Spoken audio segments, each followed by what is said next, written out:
सभी दर्शकों को मेरा जय भीम, नमो बुद्धाय, नमस्कार, सत श्री अकाल, आदाब।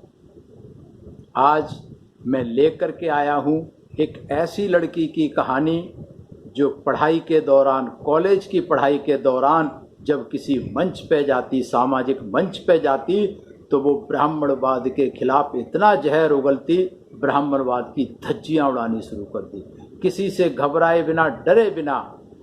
और उस समय 1976-77 में जब लोग मंच से बोलने में घबराते थे। मैं वीरेंद्र सिंह आज आपका स्वागत करता हूं एसएम न्यूज़ द्वारा शुरू की गई उस सीरीज जिसका नाम है एक लड़की जो झुग्गी झोंपड़ी में पैदा होकर के जिसे आयरन लेडी का खिताब मिला। आज मैं बात करूंगा उस आयरन लेडी, उस लड़की की जो आयरन लेडी कैसे बनी।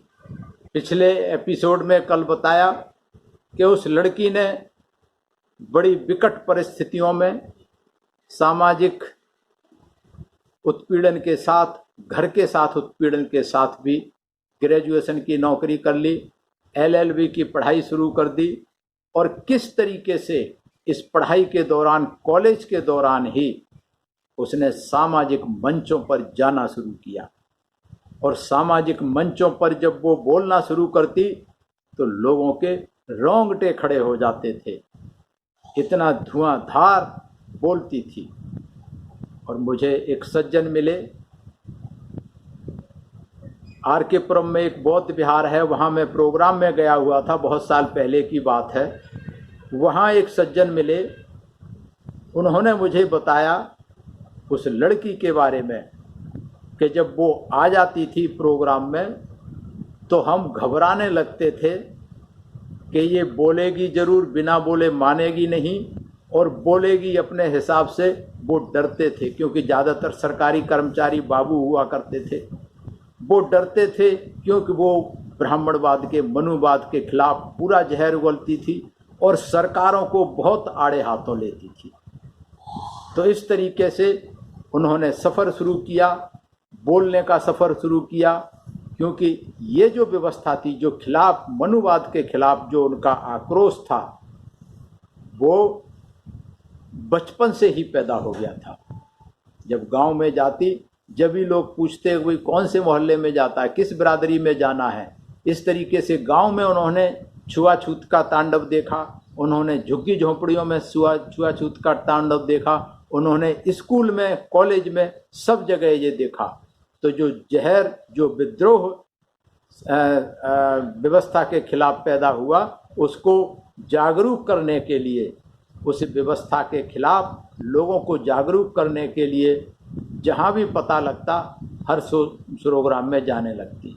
और धीरे धीरे दिल्ली में इतनी ख्याति फैल गई इस लड़की की कि दिल्ली के किसी कोने में कोई सामाजिक प्रोग्राम होता, वहाँ उस लड़की को जरूर बुलाते, जरूर उसके विचारों को सुनते और उनको विचारों के सुन करके श्रोताओं में एक नई जान, एक नई एनर्जी क्रिएट होती, पैदा होती थी, एक ऊर्जा पैदा होती थी संघर्ष करने के लिए, व्यवस्था के खिलाफ खड़े होने के लिए। इस तरीके से ये चलता रहा अनवरत। उन्होंने न दिन देखा न रात, साथ में पढ़ाई भी करती रही और इस बीच में उनकी नौकरी भी लग गई।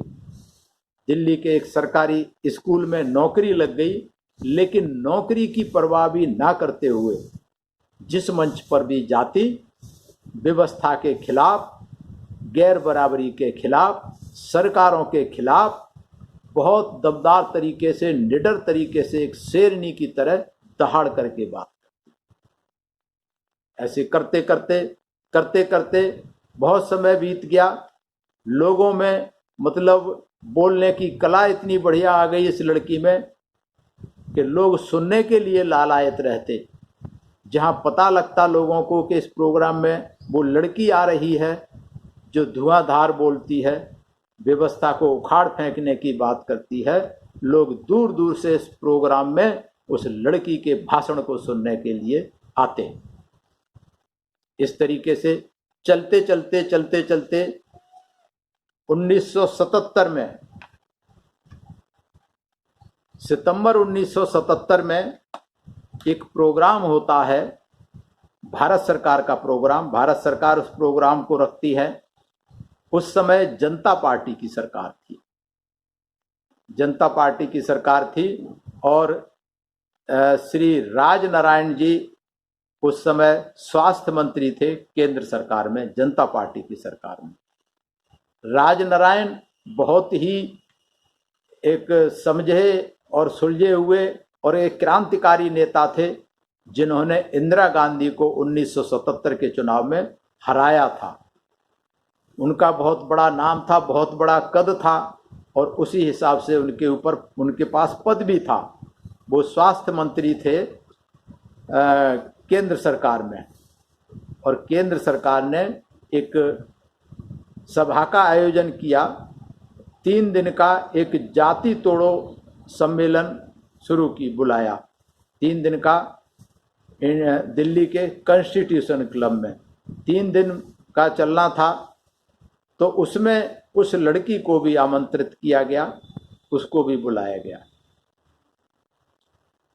राजनारायण जी उस समय उस मंच का संचालन कर रहे थे खुद, जो कि स्वास्थ्य मंत्री थे। तो अपने संचालन में लगातार 3 दिन देखा, जिसका नाम था जाति तोड़ो विषय पर सम्मेलन चल रहा था, लेकिन बार बार वो हरिजन शब्द का इस्तेमाल कर रहे थे। संचालनकर्ता का सबसे ज़्यादा रोल होता है, तो वो लगातार संचालन करने में हरिजन शब्द का बार बार इस्तेमाल करते रहे।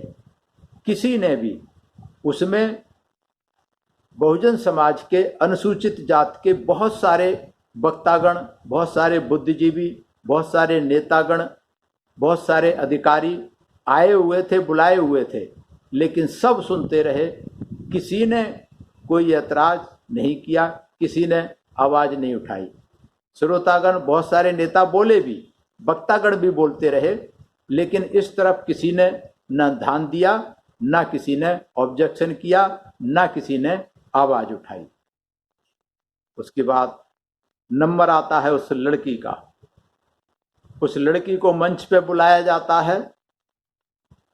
तो सबसे पहले तो उसने जो शुरुआत की, तो सबसे पहले बात रखी कि एक तरफ तो श्री राजनारायण सिंह जाति तोड़ने की बात कर रहे हैं, परंतु दूसरी तरफ सम्मेलन का संचालन करते समय अनुसूचित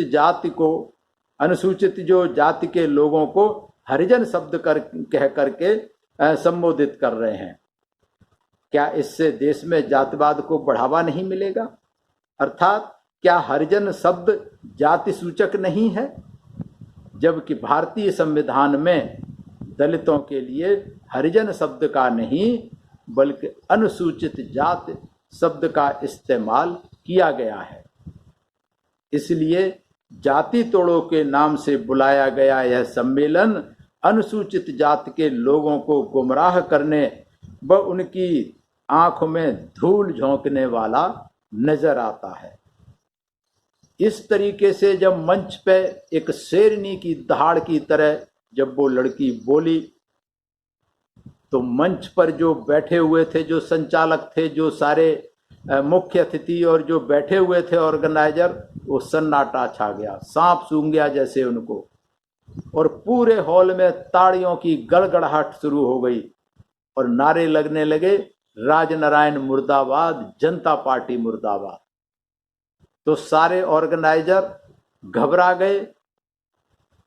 2 मिनट में उस लड़की ने जनता पार्टी की हवा निकाल दी, जनता पार्टी के नेताओं की हवा निकाल दी, और इस तरीके से जो आयोजन किया था जनता पार्टी ने ये सोच करके कि इससे जो बहुजन समाज के लोग हैं, जो अनुसूचित समाज के लोग हैं, बहुत खुश हो जाएंगे इस देश के, और जनता पार्टी की सरकार को बड़ा धन्यवाद देंगे कि आपने बहुत अच्छा किया। लेकिन इस सारे करे धरे पर जो 3 दिन से सम्मेलन चल रहा था, ये सोच के जो किया था राजनारायण और जनता पार्टी ने कि इन्हें बहुत कुछ फायदा मिलेगा, इनके वोट मिलेंगे, तो वो सारी इस आयोजन की हवा निकाल दी उसको बिल्कुल पंचर कर दिया, उस पर पानी फेर दिया। सब सकते में आ गए। और आप हिम्मत देखिए, उस लड़की की हिम्मत देखिए, जो नौकरी करते हुए, सरकारी नौकरी करते हुए मंच पे सरकार के खिलाफ और सरकार के एक कैबिनेट मंत्री के खिलाफ, तो उसके मुंह पर ये इतना जबरदस्त तमाचा जो 3 दिन में न कोई नेता लगा पाया, न कोई वक्ता, न मंच से बोल पाया, न नीचे हॉल से बोल पाया। लेकिन उस लड़की की हिम्मत देखिए, डरी नहीं, घबराई नहीं, और उसकी बात को सुन करके माहौल इतना गर्म हुआ वहां पर कि उनको मंच छोड़ करके जाना पड़ा। जो ऑर्गेनाइजर थे, राजनारायण एंड कंपनी, उनको मंच छोड़ करके जाना पड़ा। पूरे हॉल में भारतीय जनता पार्टी जिंदाबाद, राजनारायण मुर्दाबाद, राजनारायण मुर्दाबाद, और ताड़ियों की गड़गड़ाहट से तो सब सकते में आ गए। इस लड़की की हिम्मत देखिए। तो कौन थी वो लड़की? वो लड़की थी बहन कुमारी मायावती। उसके बाद, इस भाषण के बाद क्या होता है? इस भाषण के बाद एक बहुत बड़ा बदलाव आता है, वो हम बताएंगे कल। देखते रहिए एसएम न्यूज द्वारा चलाई जा रही सीरीज, शाम को, प्रतिदिन शाम को 6 बजे। तो कल देखना न भूलें एसएम न्यूज की इस सीरीज को, जिसमें मैं बताऊंगा कि इस भाषण के बाद उस लड़की का क्या परिवर्तन हुआ, कहाँ तक उसकी आवाज़ पहुँची इस भाषण से, कैसे पहुँची, और उसने, इस भाषण ने इस लड़की की तस्वीर बदल दी, तकदीर बदल दी, रास्ता बदल दिया, सब कुछ बदल दिया। तो बात करेंगे हम कल। आज बस इतना ही। और अगर आपको ये पसंद आया तो मेरा सभी दर्शकों से निवेदन है, एसएम न्यूज़ को लाइक करें, उसको शेयर करें और कमेंट्स करें। सभी को बहुत बहुत धन्यवाद, सभी को मेरा आभार, सभी को जय भीम, नमो बुद्धाय। अगर आपने अभी तक हमारा चैनल सब्सक्राइब नहीं किया है तो सब्सक्राइब करें और घंटी का बटन बिल्कुल भी दबाना ना भूलें, ताकि सभी लेटेस्ट खबरें पहुंच सकें आप पे सबसे पहले।